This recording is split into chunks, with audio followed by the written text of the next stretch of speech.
Hello दोस्तों, आज की वीडियो में बात करेंगे ककवाड़ी का किला जो कि अलवर के सरिस्का वन्यजीव अभ्यारण्य में स्थित है। जिसका आप फ़ोटो देख पा रहे हो, ये इसका फ्रंट फ़ोटो है और ये पहाड़ी के नीचे से लिया गया फ़ोटो है।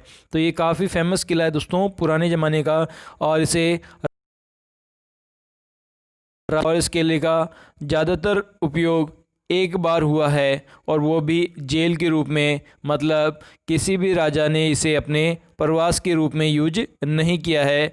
जानेंगे इस किले के पूरे इतिहास के बारे में, और जितने भी जीके के क्वेश्चन बनते हैं वो भी आज मैं डिस्कस करूंगा इस किले से रिलेटेड। तो बने रहिए दोस्तों वीडियो के साथ, जिसके टाइटल का नाम है ककवाड़ी किला अलवर। तो सबसे पहले जानते हैं इसके बारे में।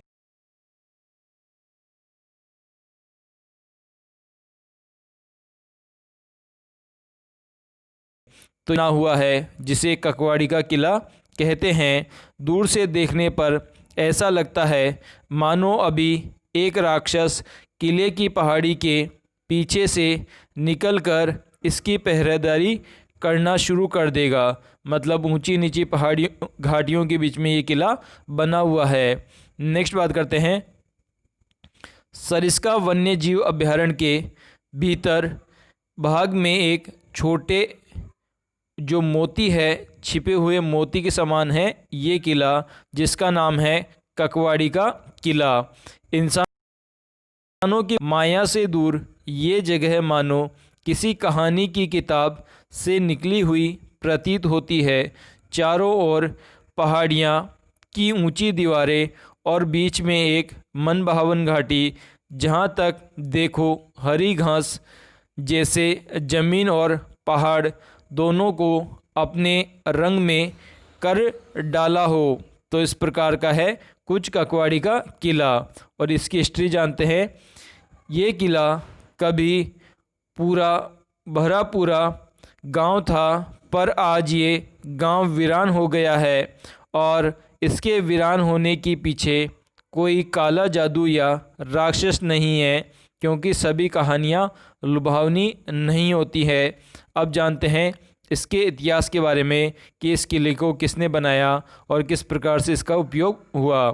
तो सबसे पहले बात करते हैं, इस गांव को बसाने का सबसे पुराना साक्ष्य मुग़ल काल के समय से मिलता है। सवाई जयसिंह, जो कि मुग़ल बादशाह शाहजहाँ के मिर्ज़ा राजा थे, इस किले के निर्माण कार्य शुरू करवाया। इस गांव को किसी किले या महल की ज़रूरत नहीं थी, परंतु तब ये इलाका भयंकर सूखे की चपेट में आया हुआ था। खेती बाड़ी करने से कोई फ़ायदा नहीं था, इसलिए जयसिंह जी ने ककवाड़ी तथा टहला इन दोनों गांवों में किले का निर्माण शुरू करवाया। इससे यहाँ के लोगों को काम मिलना शुरू हो गया, और उसके बदले जो सरकारी खजाना है उससे मेहनताना पाते। पुराने समय में भी किसी सूखाग्रस्त क्षेत्र में अर्थव्यवस्था चलायमान रखने के लिए एक यह कारगर तरीका था। जहां आम लोग दिन में मजदूरी करके अपनी कमर तुड़वाते, वहीं बड़े घर के लोग शर्म और धूप से बचने के लिए रात के अंधेरे में काम करते थे। तो इस किले के बारे में जानते हैं। कुछ साल में किले का काम ख़त्म हो गया और सूखा भी ख़त्म हो गया। टहला के किले में भले ही कुछ समय के लिए बसावट रही, पर ककवाड़ी में रहने के लिए कोई अपनी मर्जी से नहीं आया। राजा जयसिंह इस किले को बनवाकर भूल चुके थे, पर शायद वो ये नहीं जानते थे कि किस्मत ने उनसे इस किले को ऐसे ही नहीं बनवाया था। अब जानते हैं इस किले का उपयोग कैसे किया। तो यहाँ पे आप दो फ़ोटो देख पा रहे हैं। पहला फ़ोटो है हमारा सवाई जयसिंह का, और दूसरा फ़ोटो है शाहजहाँ के बेटे, जिनका नाम है दारा शुकोह इनका नाम है, और इनके पास में इनकी ये पत्नी है। तो इन दोनों से जुड़ी इसकी किले की कहानी है, जिसमें किले का उपयोग एक कैद के रूप में यूज किया है, वो जानते हैं हम। तो इसमें मुग़ल साम्राज्य हमेशा से ही अफ़गानिस्तान पर धावा बोलता रहा है। उसके बाद इस भारतीय परंपरा का निर्वाह महाराज अजीत सिंह तथा अंग्रेज़ों ने जारी रखा, पर उस समय ये भार शाहजहाँ के नाजुक कंधों पर था। शाहजहाँ ने अपने लाडले बेटे दारा शिकोह और जयसिंह को एक दल में रखा। इन्होंने साथ साथ अफ़गानिस्तान तथा भारत में कई जगहों पर मुग़ल साम्राज्य के परचम के नीचे साथ साथ दुश्मनों से लोहा लिया। मतलब दारा शिकोह जो कि शाहजहाँ के सबसे बड़े बेटे थे और जयसिंह, इन दोनों को एक दल में शामिल किया गया और इन्होंने अफ़गानिस्तान से मुकाबला किया। देन बात करते हैं, दारा शिकोह एक नरम दिल और नेक इंसान था जो धर्म के पाखंड और प्रपंचों से दूर था। जहाँ उसकी ये विशेषता उसे एक महान और भावी राजा बनाती थी, वहीं एक बर्बाद जनरल भी था। तो ये बर्बाद जनरल कैसे था वो जानते हैं। तो सबसे पहले बात करते हैं, दारा शिकोह की बनाई गई युद्ध रणनीतियाँ एक तरह से बेअसर होती थी। जब राजा जयसिंह जी ने राजकुमार को एक दो बार उसकी गलतियों के बारे में बताया तो दारा शिकोह ने इस राजपूती राजा को बेइज्जत करना अपना धर्म बना लिया। दारा शिकोह कोई ऐसा मौका अपने हाथ से नहीं जाने देता था जिसमें वो जयसिंह को नीचा ना दिखा सके। जयसिंह जानते थे कि दारा आगे चलकर हिंदुस्तान का बादशाह बन सकता है, इसलिए वे अपना मुँह बंद करके काम पर ध्यान देते थे। उसके बाद में क्या हुआ, पर औरंगजेब के मन में बादशाह बनने का ख्याल आया और उसके बाद दारा शिकोह का क्या हुआ ये सब जानते हैं।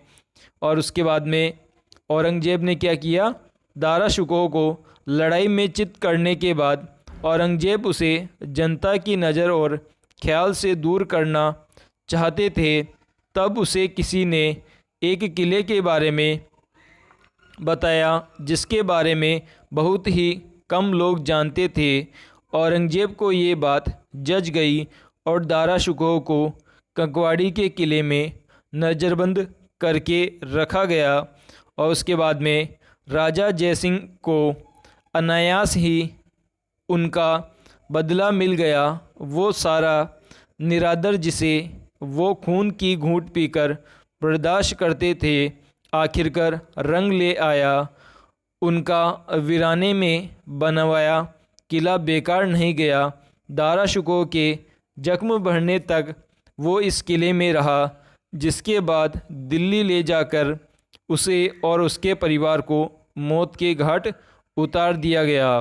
और इसके बारे में जानते हैं, मुग़लों के बाद अंग्रेज़ों को भी ये किला काफ़ी पसंद रहा।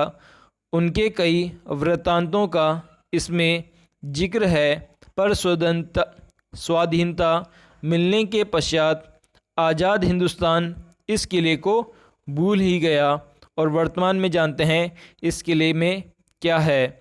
तो वर्तमान में 2009 के आसपास रिजॉर्ट माफिया ने इस किले को एक होटल में परिवर्तित करने की नाकामयाब कोशिश करी।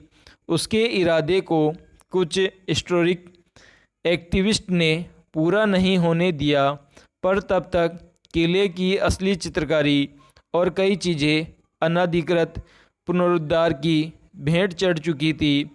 देखा जाए तो ये किला बिना वजह बना किला आज तक केवल जेल के रूप में ही यूज हुआ है। तो ये था दोस्तों ककवाड़ी के किले के बारे में, और इसके अंदर जो भी परिवार बसे हुए थे उनका क्या हुआ उसके बारे में जानते हैं।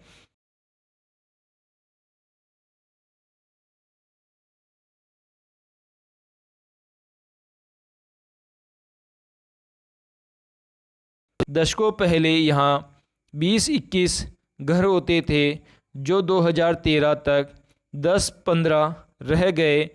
और जब मैं 15 अगस्त 2016 को यहाँ गया तो तब तक केवल 3 घर बचे थे और उनके विस्थापन भी पाइपलाइन में था, मतलब उनका विस्थापन भी किया जाना था।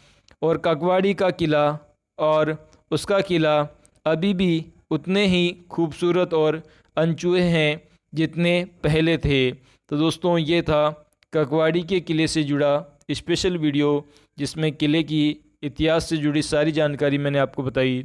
अगर दोस्तों वीडियो पसंद आया तो प्लीज़ चैनल को सब्सक्राइब कर दीजिए और इस वीडियो को अपने दोस्तों के साथ फेसबुक और व्हाट्सएप अकाउंट के माध्यम से शेयर भी कर दीजिए। तो आज के लिए दोस्तों इतना ही। थैंक यू दोस्तों।